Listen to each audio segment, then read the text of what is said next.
সিলেট নগরীর শিবগঞ্জে সৈয়দ হাতিম আলীর মাজার জামে মসজিদে টানা ৪০ দিন ৫ ওয়াক্ত নামাজ পড়ায় ১৫ কিশোরকে পুরস্কৃত করা হয়েছে। মঙ্গলবার বিকালে এসব কিশোরদের হাতে পুরস্কার হিসেবে তুলে দেওয়া হয়েছে বাইসাইকেল।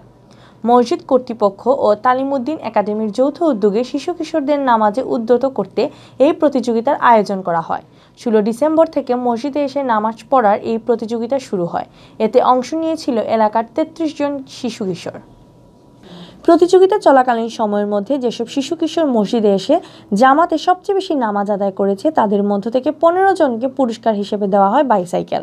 বাকি প্রতিযোগীদেরকেও পুরস্কার হিসেবে দেওয়া হয় জায়নামাজ।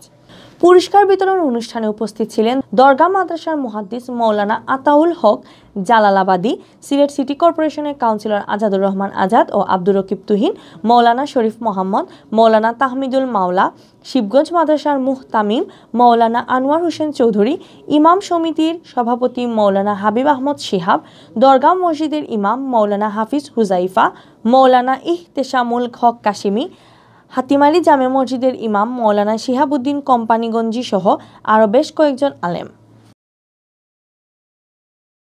আল্লাহ তাআলা অনেক সওয়াব হাসিল করবেন এর মাধ্যমে।